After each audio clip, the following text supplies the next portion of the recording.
El día de ayer pudimos ver un poco, para hacer un resumen, sobre los trastornos de déficit de atención asociada a la hiperactividad.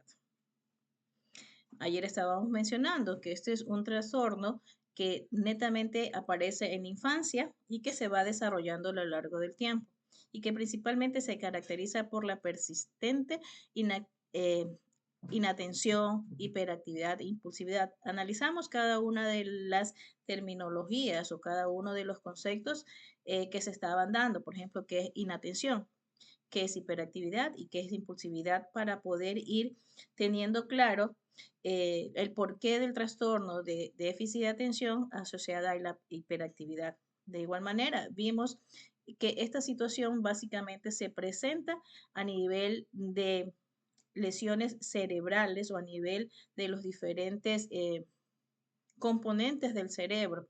Y uno de ellos que había que identificar cuál es el niño que realmente tiene una condición, porque en la actualidad todo niño es hiperactivo. Esa es la clase, es la etiqueta de moda que tenemos para nuestros niños.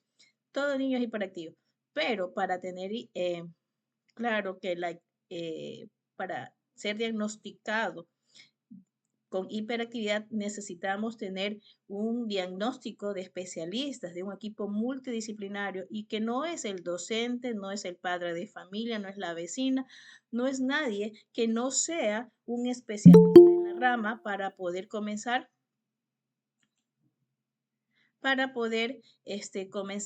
y trabajar de acuerdo a la complejidad, requiriendo las diferentes dificultades que pueda presentar el estudiante o el niño en este caso.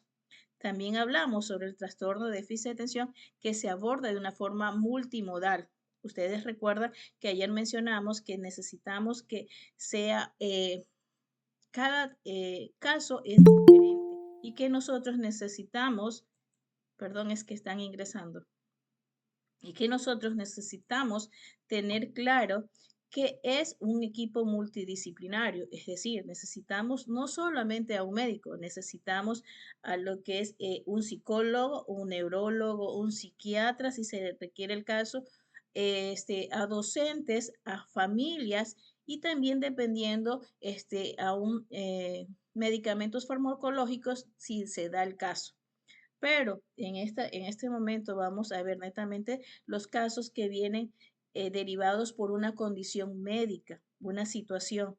Y vamos a ver la diferencia que pudiera dar entre un niño que tiene una condición médica dentro de su cabecita que le impide tener el 100% de toda su concentración en una actividad, que le impide mantenerse tranquilo durante mucho tiempo.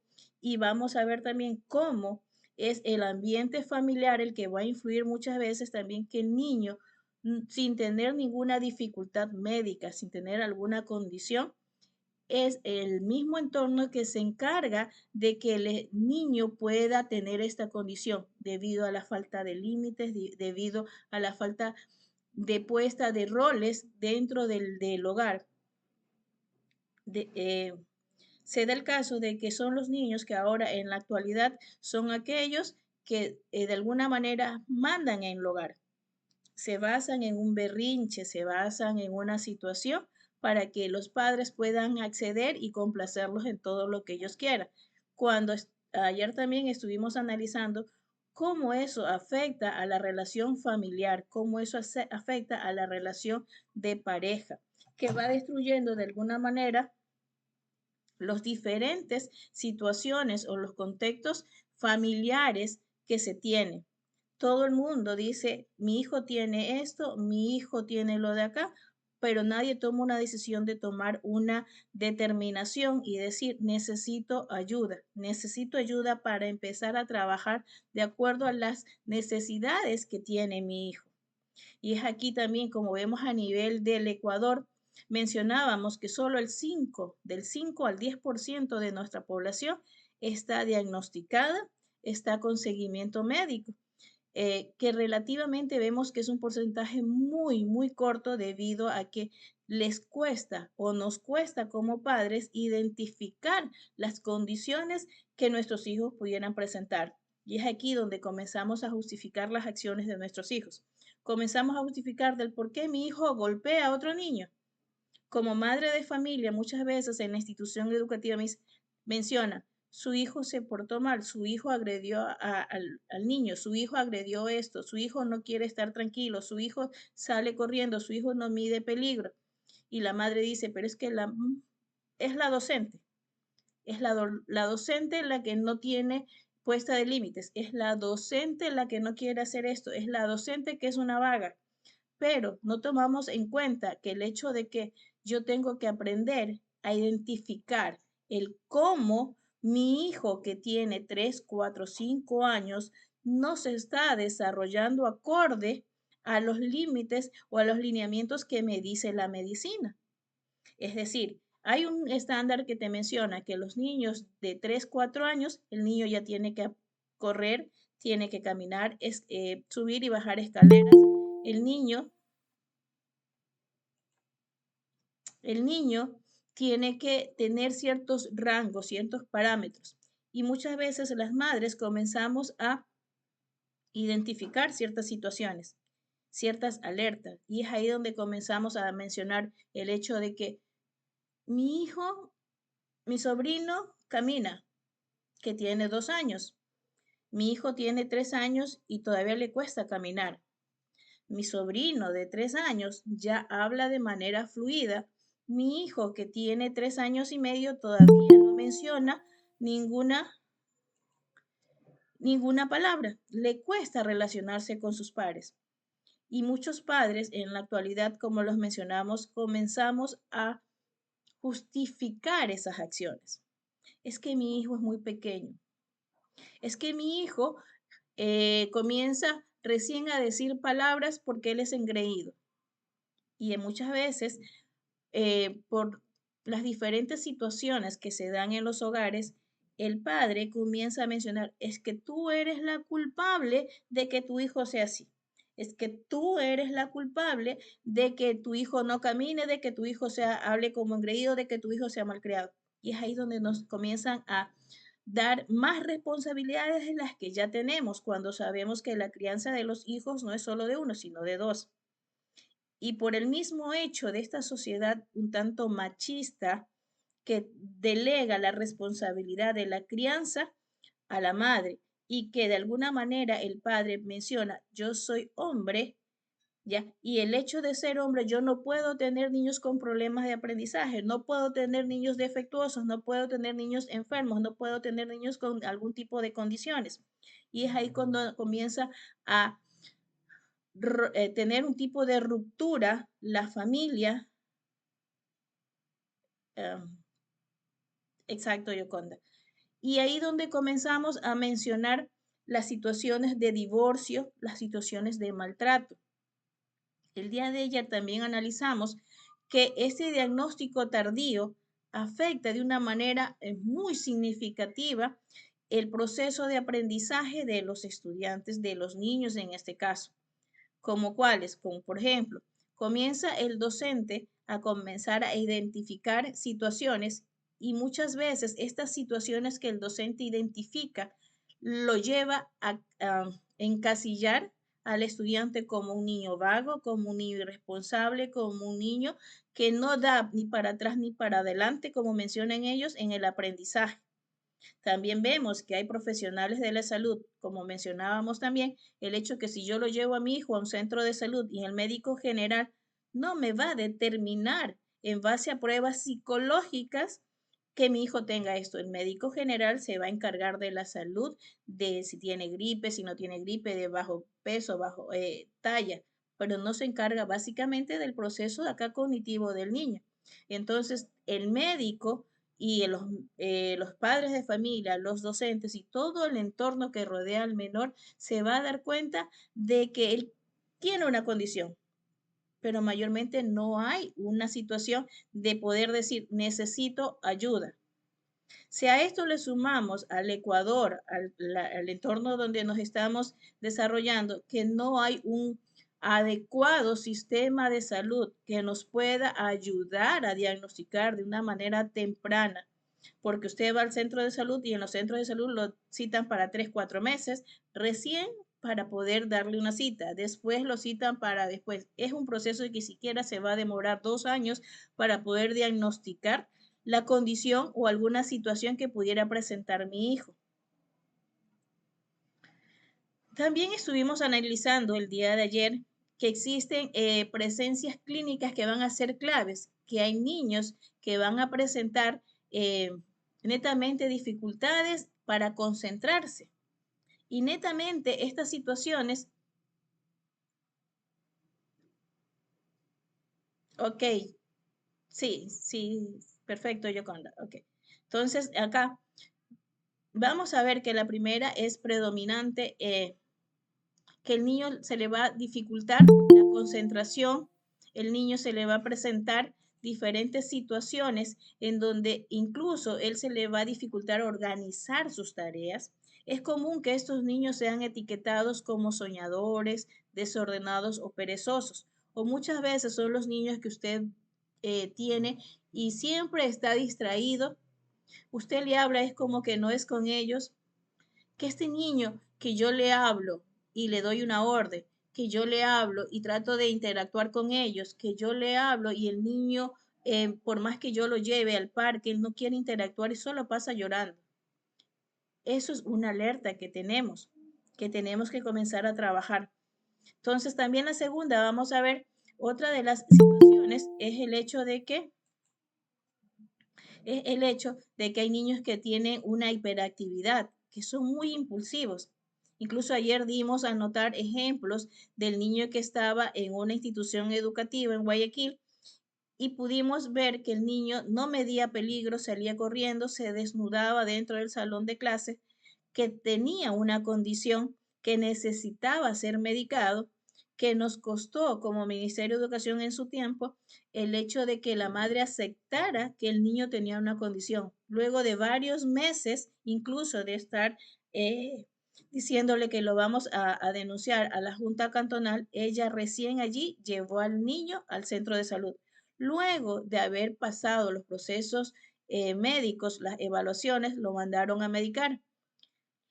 La madre le suspende el medicamento porque netamente ella mencionaba que le daba pena que su hijo pasara solamente somnoliento, pasara durmiendo y que ella estaba acostumbrada a ver a su niño de manera activa.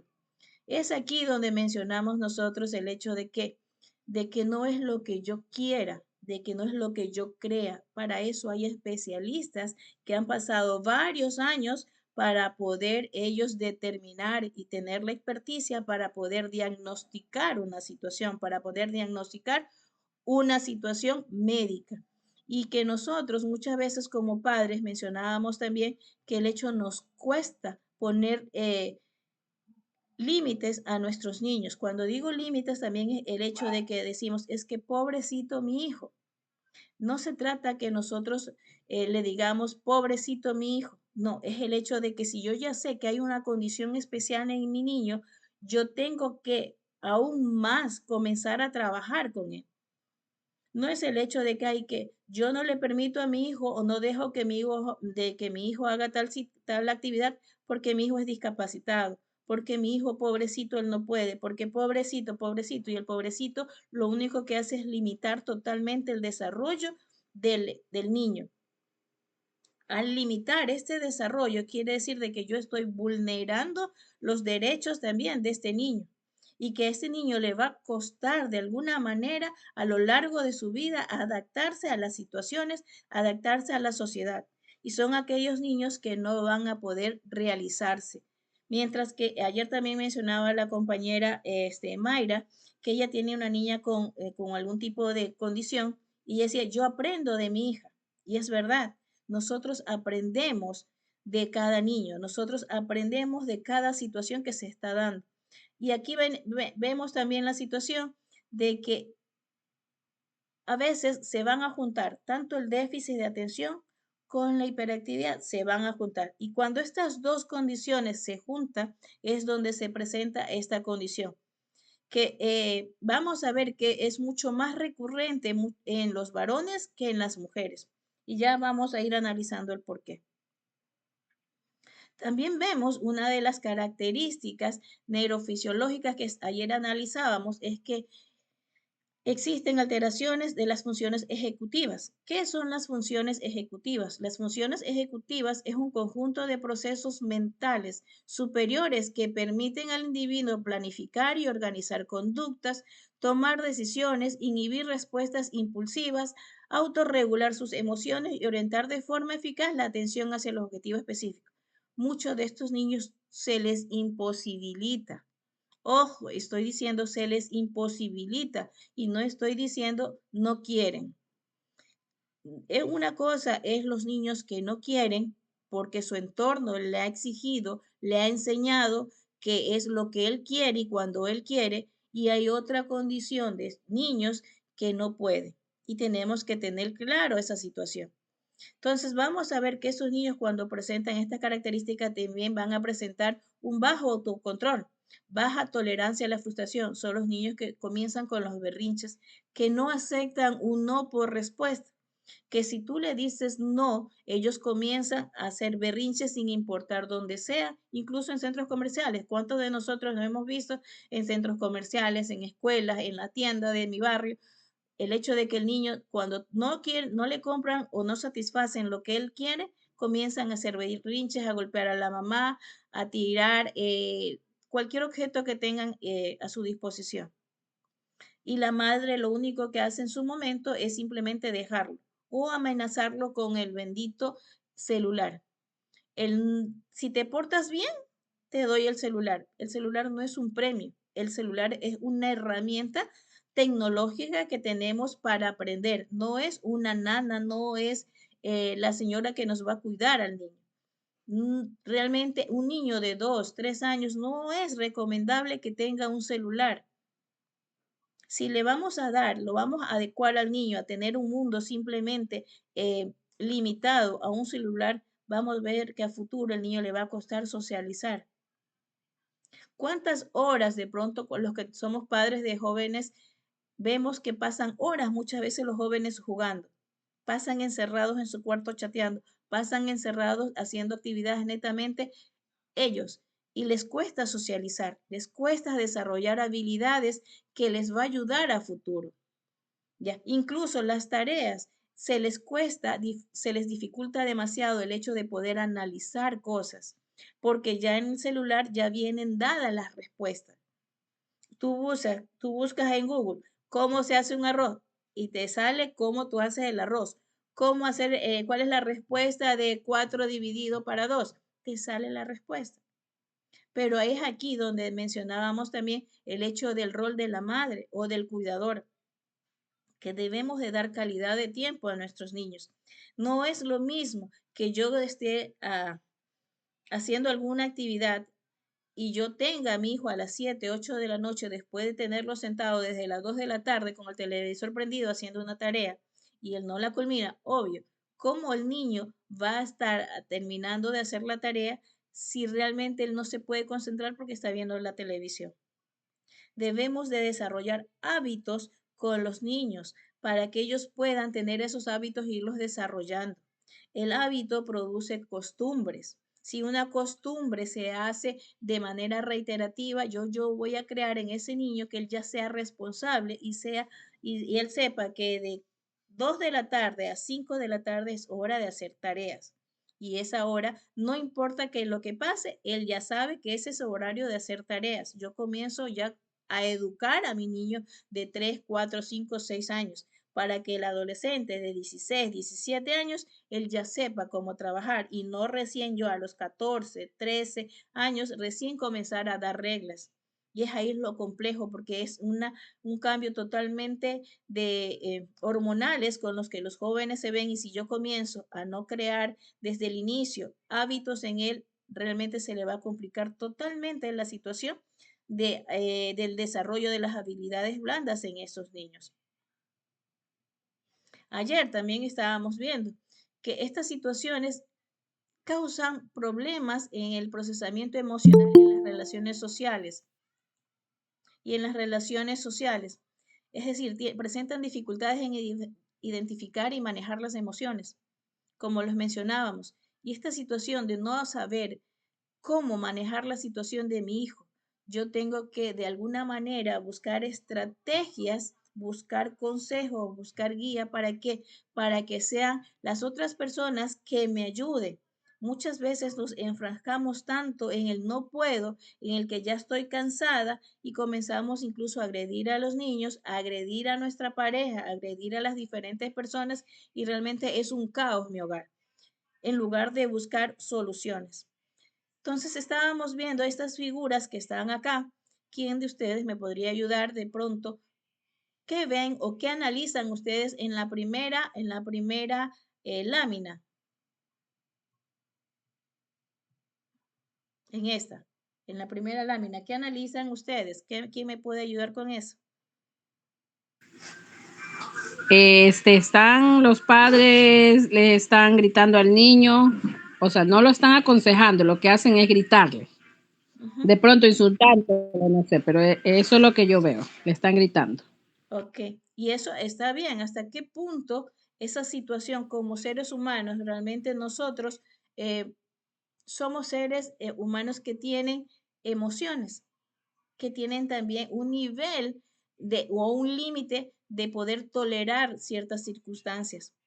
Si todos los días esto se hace un hábito en donde yo voy a gritarle a mi hijo, voy a gritarle a mi pareja, el niño, mencionábamos que es una esponja.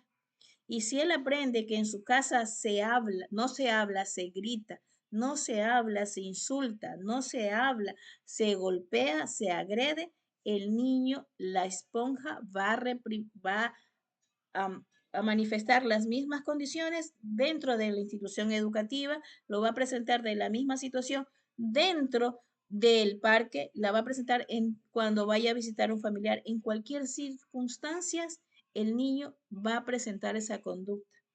Y eso no es necesariamente porque él tenga una condición acá en su cabecita, que tenga una situación en la casa.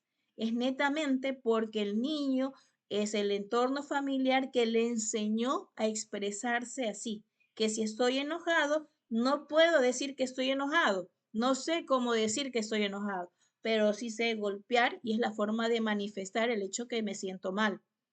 De que insulto, de que grito, es porque eso me enseñaron a mí para hacerlo de la forma adecuada que ellos tienen para poderse manifestar sus diferentes emociones. Ya después, en la segunda lámina, ¿qué podemos ver? Buenas noches, Tatita. Ahí en la segunda lámina se ve que ya los padres se dieron por vencido y que el niño haga lo que quiera. Ajá. Y es aquí donde realmente vemos que los padres ya están cansados y lo dejan. Pero están cansados, pero no buscan ayuda. Me canso, me estreso, maldigo, insulto, reniego, etcétera, etcétera, pero no busco ayuda. Sigo en el mismo círculo que al inicio. Y eso va deteriorando no solamente la relación de pareja, sino también la condición médica de cada uno de los padres. Comienzan a enfermarse, comienzan a envejecer más rápido, comienzan las migrañas, comienzan los problemas estomacales, los problemas cardíacos, los diferentes tipos de patologías que puede tener un ser humano. Pero seguimos enfrascados, seguimos ahí sin buscar ayuda. Y es aquí donde nosotros mencionamos, a ver, si hay una situación compleja en mi hogar, ¿por qué no buscar ayuda? ¿Por qué no buscar un especialista? Un psicólogo, como se mencionaba, no es el que está simplemente determinado para los locos. ¿Quién dijo eso? No sé quién se inventó eso. Hasta los psicólogos tenemos que ir donde un psicólogo para descargarnos nuestras emociones, porque a veces el nivel de estrés que manejamos, sea en el trabajo, sea en el hogar, sea en las diferentes actividades que realizamos el día, necesitamos descargar las emociones. Necesitamos que nos enseñen cómo poder manejar situaciones de estrés sin tener que explotar, sin tener que insultar, sin tener que hacer daño a los demás. Ya, y entonces vamos a ver que todas estas dificultades no solo impactan el rendimiento académico de mi hijo, también van a afectar el aprendizaje y la ejecución de las tareas escolares, sino que también ellos van a tener esta situación de convivencia familiar. Ayer mencionábamos de que hay madres que sobreprotegen o padres, y en este caso en la actualidad, los abuelitos sobreprotegen a un niño y al sobreproteger a un niño, lo que estoy haciendo es limitándolo. Si un niño tiene una condición especial, tiene un trastorno, tiene una dificultad, pobrecito mi hijo, es que me da pena que mi hijo vaya a la escuela tan chiquito, es que me da pena que mi hijo vaya a levantarse, es que me da pena que mi hijo lave un plato, es que me da pena que mi hijo coja una escoba. ¿Qué pena va a ser eso? Eso se llama ser egoísta. Un padre egoísta hace eso. ¿Por qué digo un padre egoísta? Porque yo no le estoy permitiendo desarrollar a mi hijo sus actividades. No importa que mi hijo tenga una limitación, no importa. Es aquí donde yo tengo que trabajar el doble porque tengo que enseñarle a mi hijo más estrategias para que pueda defenderse del mundo que está afuera. Porque si Dios no quiera, usted, ni yo, ni nadie tiene la vida comprada. Puede ser de que yo saliendo de mi casa pase un carro, me atropelle y me morí. Y si yo no le enseñé las estrategias a mi hijo para poder sobrellevar, en donde yo creé un niño totalmente que agrede, totalmente un niño que no sabe vivir con los demás, ¿ustedes qué creen que va a pasar? ¿Quién se va a hacer cargo de ese niño a futuro? ¿O ustedes no se han percatado que hay niños que viven golpeando, viven haciendo berrinches y nadie se quiere acercar a ese niño? Uy, no, no, no, no, llévate a tu hijo porque yo con ese niño no lo tolero. ¿Y qué pasa con ese niño que vaya criándose? Si a los 4 o 5 años es así, imagínese a los 10, 12 años, cuando le alce la mano a usted, cuando le golpeen a usted, porque no se le enseñó a respetar, porque no se le enseñó límites, porque fui una madre egoísta, porque fui un padre egoísta que no le permití a mi hijo desarrollar habilidades como el hecho de poder socializar con los demás, el hecho de poder él expresar sus emociones de una manera adecuada, de que yo no le enseñé a mi hijo a discriminar el hecho de que qué está bien y qué está mal, que las consecuencias que yo voy a tener pueden ser consecuencias buenas si hago un acto bueno. Yo voy a tener una consecuencia mala o una consecuencia o un castigo si yo hago algo que no está bien. Cuando digo castigo, no me estoy refiriendo a castigarlo, a masacrarlo, que es otra de las situaciones que el padre dice, es que yo lo voy a castigar. A ver, una cosa es castigar, otra cosa es masacrar. Hay niños que son golpeados de una manera tan salvaje, disculpando la expresión, tan salvaje que el niño llega todo golpeado, que el niño llega a un nivel eh, de maltrato que realmente el niño se le dificulta mantener las situaciones y su autoestima está muy baja y permite que él cree que es normal que todo el mundo lo maltrate, que es normal que todo el mundo se burle de él. Y es aquí donde vemos las diferentes patologías médicas ya que a largo plazo los niños necesitan. Si hay una madre que está con su niño, ojo, sin mencionar que el niño tenga o no tenga una condición. Si está esa madre ahí, que está una madre pendiente de las necesidades de su niño. Ojo, y no solamente digo pendiente de las necesidades materiales, sino de las necesidades afectivas también que necesita con el niño. Este niño va a ser un niño que va a desarrollar diferentes habilidades. Sus diferentes estrategias que vaya a utilizar la madre va a depender mucho también de las situaciones que vaya a tener ella de acuerdo a la relación con su hijo. Si yo tengo una relación mala con mi hijo, que comienzo a insultarlo, que comienzo a maltratarlo, de ley que ese niño a largo plazo son los benditos padres maltratadores que existen en la actualidad. Existen 10 actitudes comunes en los niños que ustedes le van a determinar. Ustedes ven en la gráfica el hecho de que hay un niño que tú le estás hablando, el docente le está hablando, la abuelita le está hablando, todo el mundo le está hablando, pero realmente él es como que está en otro mundo. ¿Ok? Y dicen, pero si es un niño es un niño que no tiene nada, aparentemente nada, porque toda su dificultad, la dificultad que él tiene es aquí, en su cerebro, en su cabeza. Físicamente no tienen nada, pero es acá algo está pasando en su cabeza que le impide a él mantener una situación de atención. Entonces, una de las actitudes podría ser que no quedarse en el mismo lugar por mucho por un periodo de tiempo largo. ¿Qué quiere decir eso?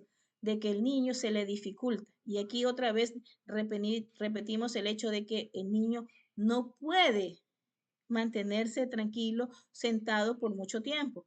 O el niño no quiere permanecer sentado por mucho tiempo porque ya es una condición que ya viene desde su casa aprendida. Ojo con eso. Aquí parece que no comprende instrucciones. Se le dificulta esperar su turno. Parece que no escucha. Le cuesta trabajo organizarse. No pone atención en los detalles. Pierde cosas o se le olvidan. Y dificultad para permanecer en una silla. ¿Cuántos de nuestros hijos, tomando en cuenta ahora que es el hecho normal de que cuántos de nuestros hijos presentan estas actitudes? ¿Y qué estamos haciendo para nosotros poder ayudar? Es decir, para poder determinar si lo que él necesita es una ayuda farmacológica de especialistas o lo que él necesita es una puesta de límites. Esas se las dejo como tarea. Sigamos. Dentro de las vamos a presentar unas estrategias de apoyo en el hogar, como por ejemplo, establecimiento de rutinas organizadas en horarios fijos para comer, para dormir, estudiar y jugar, proporcionada estructura y predictibilidad, es decir, que yo tengo que predestinar mi horario. En el lugar donde mi hijo va a estar, siempre sabe que él de 12 a 1, él va a comer, va a bañarse, va a preparar sus útiles, de 2 a 4, de 2 a 5 va a hacer las tareas, de 8 a 9 ya se va a acostar a dormir. Esas son las rutinas que él va a ir teniendo y como madre voy a ir organizando. Otro de los recursos es el hecho de tener refuerzos positivos, ya, de manera inmediata después de que haya hecho alguna actividad que permita que lo elogiemos. Pero aquí es un arma de doble filo. El niño tiene que aprender que es su responsabilidad hacer ciertas cosas. Ojo, es su responsabilidad. Y otra cosa es que yo lo premie de pronto por el hecho de que haya hecho esas cosas. No quiere decir de que cada que él haga algo, de alguna manera, yo lo voy a premiar. Eso lo vamos a hacer como estrategias, pero no quiere decir de que sea su obligación como madre siempre andarlo premiando por algo que él haya hecho. Pero sí yo puedo elogiar. Yo puedo decir, muy bien, lo hiciste muy bien, pero no cada que él haga algo yo tengo que entregarle un premio. Son estrategias que el médico le va, o el psicólogo, o el psiquiatra, o el especialista le va a ir dando de estrategias si el niño requiere, porque no a todos los niños yo lo puedo condicionar. Eso se llama un condicionamiento, que no le podemos dar. ¿Ok? Otro sería el ambiente libre de desastres, minimizar los estímulos visuales, es decir, donde él va a estar no tiene que haber un televisor. Tiene que haber simplemente el espacio, sus cuadernos, su mesa y el televisor apagado, el teléfono lejos de él, para que él pueda ir desarrollando cierto tipo de estrategias. Fomentar la autonomía. Tú puedes hacerlo, tú tienes que hacerlo. Vamos, tú eres un niño capaz de hacer esto y darle ánimo para que él pueda ir desarrollando esa actividad. Regular sus emociones. Perfecto. Tú, al igual que yo, tenemos emociones. Tenemos derecho a enojarnos, tenemos derecho a ser felices, tenemos derecho a expresar lo que sentimos. Pero tenemos derecho también a expresarlo y no dañar a las demás personas porque yo estoy enojada. No insultar o agredir a otra persona porque yo estoy enojada. ¿Ok? Vamos a ver también que dentro de las estrategias de las evaluaciones, va a haber una historia clínica. Por eso siempre a ustedes les van a preguntar cuando ustedes van a un tratamiento o van a ver citas médicas, siempre van a ver que les van a preguntar los antecedentes, desde cómo fue el parto, cómo fue durante el embarazo, qué hubo, cuál tuvo de pronto hubo antecedente de riesgo, un aborto, qué hubo de pronto para determinar que algo o en algún momento pasó que el niño de pronto se quedó sin oxígeno o el niño algo tuvo dentro del vientre de la madre que hizo que el niño presentara una condición como la hiperactividad o como algún problema mental. Por eso se le pregunta siempre porque son problemas de riesgo o alertas que se presentan y nosotros podemos decir, debido a esto, tenemos esta condición. Este trabajo que ustedes van a ver aquí, todo esto le voy a mandar a ustedes, Pauline, porque ya mismo en 10 minutos se me termina el tiempo.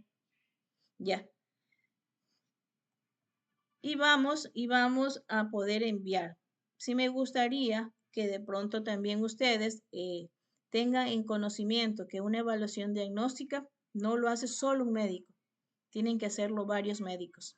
Varios médicos, incluso hasta el docente, tiene que estar presente en las evaluaciones, cómo el niño se desarrolla, cómo el niño interactúa, la familia, cómo el niño se desarrolla dentro del hogar.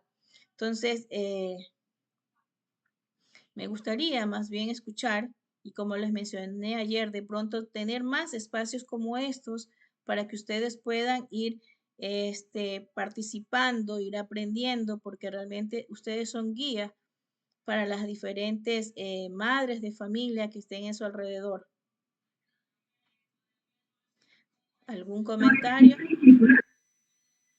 Bueno, sí, Catita, sí sería bueno que hubiera más aberturas para conversar con el tema, porque nosotros desconocemos y muchas veces lo ignoramos y no pensamos que es un niño porque la mamá no lo está cuidando bien, o sea, pensamos eso, pero en realidad pueden tener varias cosas diferentes que no lo sabemos, o sea, estaría muy bien. Sí, dentro de lo que yo pueda ayudar, eh, bienvenida está. Ustedes díganme qué temas necesitan para ir trabajándolo, para poder realmente colaborar, porque hay niños que están siendo totalmente maltratados y no están siendo valorados, están siendo castigados injustamente cuando es algo que ellos no pueden, que no depende de ellos. Y es ahí donde tú dices, a ver, ¿qué estoy haciendo?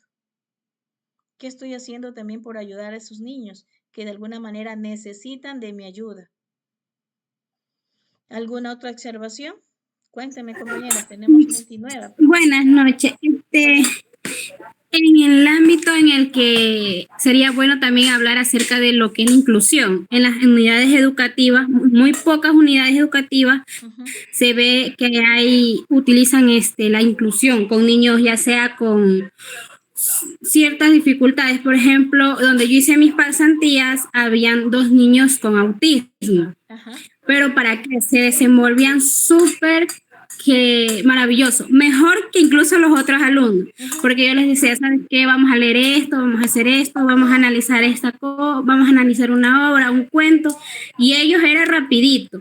O sea, yo no tenía que decirles qué era lo que íbamos a hacer porque ellos ya de una captaban enseguida lo que teníamos que realizar. Pero me doy cuenta que más lo aplican en unidades educativas particulares, más que en el fiscal o en el fiscomisional. Entonces yo digo que sí sería bueno que como que uno tener un conocimiento acerca de cómo uno como padre enfrentaría una situación así, teniendo en el salón de clase de nuestros hijos a un niño ya sea con autismo o con déficit de atención o incluso con síndrome de Down.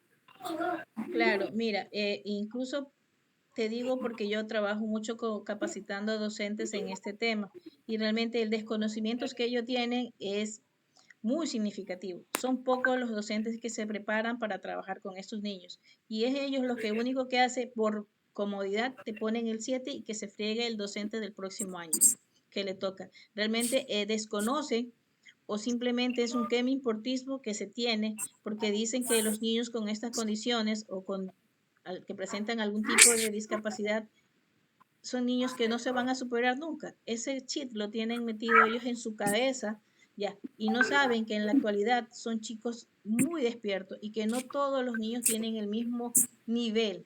Es decir, el autismo tiene niveles, el síndrome de Down, la discapacidad intelectual tiene niveles. Hay unos niños que son se los puede trabajar mucho con ellos, que pueden estar a la par casi que los demás con un poquito más de ayuda. Hay chicos que realmente sí, no van a poder, pero con ellos se trabaja mucho lo que es la parte social, la parte de inclusión. Por eso hay niños que tú ves que ahora en las empresas también ellos se manejan mucho el hecho de que hay niños en comisariatos, en centros comerciales, que hay niños o jóvenes que presentan un tipo de síndrome de Down, tienen problemas de discapacidad física, ya están incluidos en los diferentes trabajos, preparando, trabajando. Y uno de los primeros logros que se tiene que hacer es que en su hogar comiencen a identificar al niño como una persona que puede ser y que no lo limite. Si una familia limita a un niño o comienza a minimizarlo, el pobrecito, realmente es un niño que nunca va a salir adelante, cuando puede que haya tenido un potencial increíble. Exacto. Y más que todo, a mí que me tocó hacer mis pasantías, me di cuenta, y bueno, no me di cuenta, sino que me lo dijeron muchos docentes, que ellos cuando estudiaron la licenciatura no les dieron una clase como me la dieron a mí, educación inclusiva, psicopedagogía, didáctica y cosas así. Dicen, en cambio ustedes sí están preparados para eso. Pero digo, pero es que no es necesario que a nosotros nos preparen, pero uno como docente, digo yo, por el amor que le tengo a mi salón de clases, trataría de aprender algo nuevo, porque para eso está hoy en día la tecnología, para nosotros informarnos. Y en muchas ocasiones los capacitan para eso, sino que ellos simplemente no se presentan a una capacitación, porque es lo que ellos me decían, es que ¿para qué voy a ir a eso? Pero yo lo veo como algo que va a servir para poder tener una mejor interacción entre ambos niños, entre los niños con sus déficits de atención y etcétera, y los niños, como ellos dicen, normales. Exacto.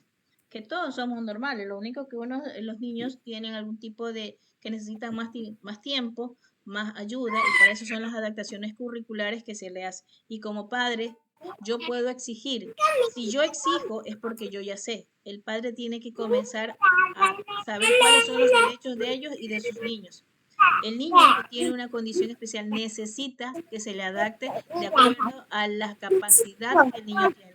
No puedo verificar o yo no puedo que todos los niños darle la misma adaptación curricular a todos los niños que tengan síndrome de Down.